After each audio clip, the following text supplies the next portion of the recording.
After weathering countless storms, when Diep once left James to secure the money needed to save her mother, and when he determinedly went after her, they managed to overcome every obstacle together.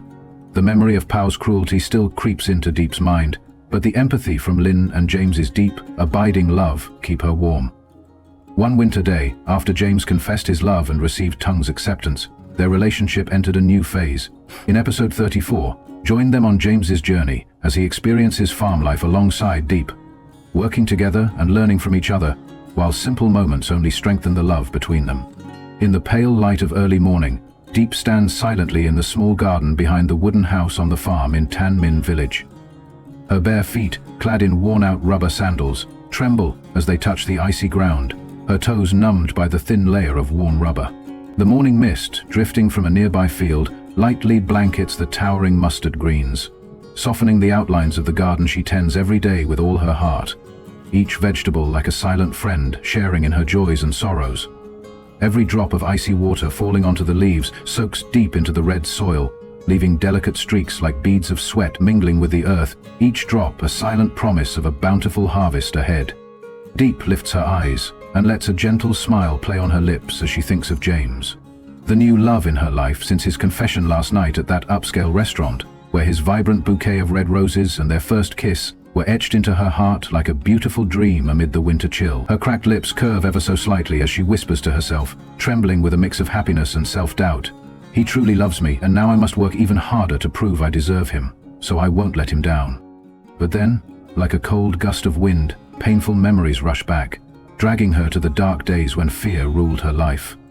The brutal husband who tormented her for 5 long years had roared in drunken fury, his hoarse, scornful voice exclaiming, "You're only good enough to be a work animal. What's the use of an education?" His rough hands had torn apart the old notebook she'd salvaged from a pile of trash, its scattered pages mirroring her crushed pride, each fragment like a shattered dream. His merciless punches rained down without a trace of pity, forcing her to shrink into a dark corner of a ramshackle shed, while blood trickled from the corner of her mouth and merged with the rain seeping through a dilapidated roof. And then, "If you can't bear children, then get out. My house won't keep someone like you." Shaking her head firmly, Diep clutches the watering can until her knuckles blanch, as if trying to hold on to the present.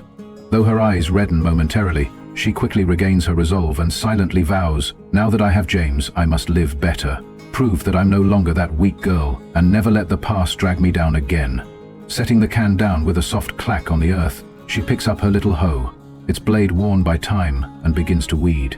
Each steady swing in the biting cold echoes like the beat of her heart, merging with her newfound hope and love for a bright future with James. A few miles away, at James's modest company in Tan Minh town, a simple 4-story building nestled among the fields with a faded metal roof that creaks in the cold wind, he sits in his chilly office. Faint light streams through the gaps in the old wooden window, its cracks and time-worn scars casting soft patterns on his face. His eyes now shine with happiness tinged with worry as he thinks of Diep, the one who agreed to be his girlfriend just last night under the warm glow of that elegant restaurant. Clad in a dusty grey coat stained from long days at the farm, his slender hands flip through a worn ledger on an old wooden desk filled with pages of numbers and scribbled notes, yet his mind is far away, drifting to the farm where Diep tends her garden with that fragile smile he cherishes, the smile that makes his heart flutter with every memory. The phone on his desk rings sharply, slicing through his thoughts. He answers in his deep, calm voice. "Hello, this is James."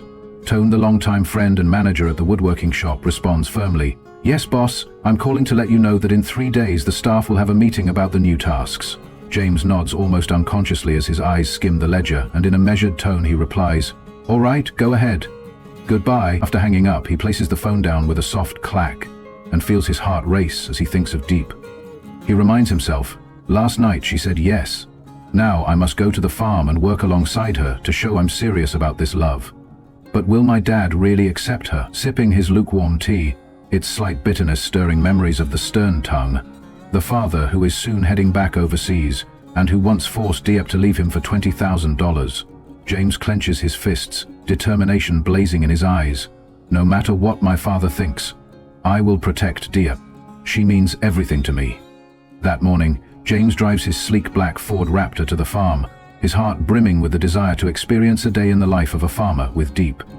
The vehicle rumbles along the rugged red dirt road, its tires carving deep tracks and stirring up a thin veil of dust behind it, until he finally stops at the weathered wooden gate of the farm, a gateway to Diep's world.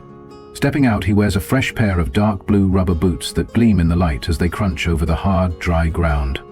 With a burst of excitement, he walks into the small garden, his hands tucked into his coat pockets for warmth, his eyes gently scanning the rows of vibrant vegetables. There he finds Diep hard at work, pulling weeds with hands stained red by the soil, her thin shirt clinging slightly with perspiration despite the persistent chill, her delicate face radiating both diligent determination and peaceful serenity, while her long black hair, loosely tied, dances in the breeze. James approaches with a warm, deep greeting that breaks the quiet. "Diep?" Startled, she looks up, pausing mid-tack as her eyes light up with surprise and delight. "James, when did you get here?" He smiles broadly, his eyes sparkling with care. "I just arrived, and remember what I promised? Today, I'm working on the farm with you. I want you to see I'm serious about this, love." Diep's cheeks flush as she accepts a small bag of vegetable seeds he offers. Their fingers brush ever so lightly, sending a spark of warmth through her chilled hand. With a cheerful, slightly bashful tone, she replies, "Thank you. Please, drive safely." Standing close beside her, he notices a bead of sweat on her brow and gently asks, "Are you tired? Let me help you." Diep shakes her head with a small, sheepish smile. "I'm fine. I can handle it." Still, James takes her little hoe and stands by her side, his warm voice reassuring, "Let me help. I've done this before. Don't worry. We're in this together." They work side by side in comfortable silence, the only sounds the rhythmic tap of the hoe on the earth and the steady flow of water from the can. Then, looking up with bright, sincere eyes, James says in a deep, heartfelt tone, "You know, I never imagined I'd love anyone as much as I love you. Every day you're away, I feel lost. I just want to find you again." Diep pauses, her eyes softening with emotion as she whispers, Are you really saying that? I'm just a poor girl once tormented by Powell." In that instant, painful memories flood back.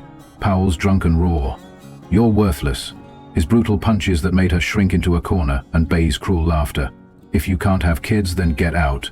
With her head bowed and voice trembling, she murmurs, "I'm not worthy of you." Gently, James sets aside the hoe, takes her soil-streaked hand in his, and says with unwavering tenderness, "Don't say that. You are everything to me. Your past doesn't define you. I love you for who you are now." Through tears, Diep manages a small, grateful smile and whispers, "Thank you, James." Later that afternoon, as the sun casts long, gentle shadows over the fields, Tung unexpectedly appears at the farm. Dressed in a sleek black suit that exudes authority, he steps out of a luxurious car parked before the time-worn wooden gate, red dust swirling around him as the tires leave deep imprints on the uneven road. Meanwhile, inside the wooden house, James and Diep sit quietly. The soft glow of an old oil lamp fills the modest room, its light dancing over weathered wooden walls, while the faint aroma of green tea from Diep's freshly brewed cup mingles with the chilly December air. Haki, the little dog, lies curled in a corner, its sad eyes watching as unfamiliar footsteps echo from outside. Tung pushes open the door and steps in, his polished leather shoes clicking on the wooden floor. His deep voice breaks the silence. "James, Di, I've come to see you both." Startled, Diep rises, a flicker of worry in her eyes as she recalls the days when he forced her away from James, and in a soft, trembling voice she says, "Hello, sir." James squeezes her hand, his touch warm and protective, as he asks with a hint of tension, "What brings you here?" Sitting down on an old wooden chair that creaks under his weight, Tung's weathered face is illuminated by the lamp, revealing deep wrinkles etched by time and responsibility. As his gaze softens while looking at them, he says, "I'm heading back overseas soon. I have a few companies to settle. But today, I'm not here for business. I'm here for you two." Pausing, his tone turns sincere and low. "Diep, I was wrong to force you away from James with that $20,000, thinking you weren't worthy because you were poor and because of your past. I was mistaken. Tuan returned the money, and James fought for you. I see that your love is real. I not only accept you, but I also wish you both happiness." Overwhelmed, Diep's eyes fill with tears as she whispers, "Thank you. I never dared hope you'd forgive me. I only prayed that you wouldn't hate me." With a gentle, rare smile, Tung continues, "I don't hate you, Diep. I was wrong, but now I see that James chose the right person. He needs you. and I trust you'll make him happy." James nods, his eyes gleaming with gratitude as he holds her hand even tighter, saying, "Thank you, Dad. I promise to protect Diep, no matter what happens." Rising, Tung pats James on the shoulder with a firm yet gentle grip and, in a deep reassuring tone, adds, "I'm off now. Take care of yourselves." Stepping out to his car with a hint of satisfaction as he glances back at the cozy wooden house, he drives away, leaving Diep and James enveloped in a mix of joyful surprise and tender emotion. That evening, as they return to the wooden house, the soft glow of an old oil lamp illuminates the bouquet of red roses James gave her the previous day, each bloom as vibrant as their love. Di cradles a cup of tea, her eyes lighting up with quiet happiness as she silently acknowledges, "Tung accepts me now. Our love is truly strong. I no longer have to live in fear." Looking at her tenderly, James asks, "What are you thinking about?" She smiles and replies, "I feel so lucky to have you. And now even your dad accepts me." Squeezing her hand gently, he says, "I'm the lucky one, Diep. From now on we'll build everything together. A family, a future, all right?" With a nod and tears of joy glistening on her cheeks, she softly responds, "Yes, James, later." As Lynn's warm words echo over the phone, "You deserve happiness, Diep, so don't doubt yourself." Diep's heart swells with hope for a future by James's side, the man who has given her a brand new life. But a new challenge is on the horizon. A long-kept family secret of Diep's is about to be exposed. Will James have the courage to protect her when her past is revealed and new upheavals threaten their happiness? Stay tuned for episode 35, where major challenges arise as Diep's hidden past comes to light and their love is put to the test. Tune in to find out.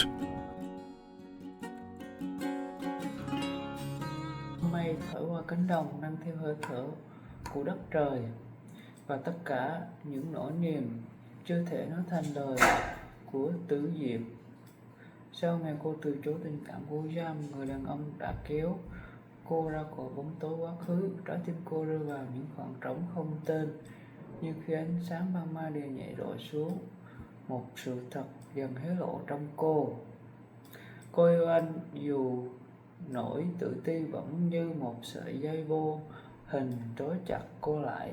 Liệu tình yêu ấy có đủ sức vượt qua những rào cản của số phận, hay chỉ là một giấc mơ ngắn ngủi tan biến giữa thực tại khắc nghiệt? Hành trình trong tập này sẽ mang đến câu trả lời đầy bất ngờ và dây dứt. Buổi sáng tại trang trại nhỏ, Diệp thức dậy sớm hơn thường lệ. Cô đứng bên khung cửa sổ cũ kỹ, nhìn ra khu vườn rau xanh mướt đầy dần nảy mầm, lòng chợt dần lên cảm giác bình yên hiếm hoi. Nhưng sự bình yên ấy nhanh chóng bị xáo trộn khi cô nhìn thấy Giang, người đàn ông với nụ cười ấm áp đã làm trái tim cô rung động. Cô nhận ra mình yêu anh không phải từ hôm qua mà từ rất lâu, có lẽ từ khoảnh khắc đứng trước cô, bảo vệ cô khỏi sự tàn nhẫn của bao những ngày, khi cảm giác ngọt ngào ấy len lỏi trong vào lòng.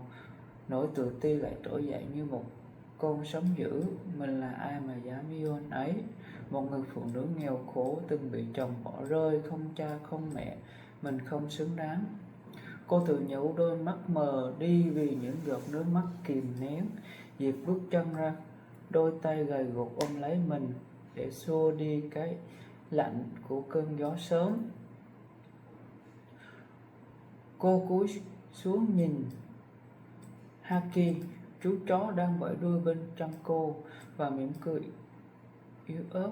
Haki, bạn đã đói chưa? Cô hỏi với giọng dịu nhẹ nhàng như nói với một người bạn thân thiết. Cô lấy chút thức ăn căn bếp nhỏ xuống, đặt xuống quan sát Haki. Anh ngấu nghiến với đôi mắt long lanh nhìn chú chó. Cô cảm thấy lòng nhẹ nhõm hơn một chút, nhưng nỗi dây dứt về Giang vẫn không ngừng gõ cửa tâm hồn cô. Mình đã từ chối anh ấy, nhưng tại sao là mình đại đâu như thế này?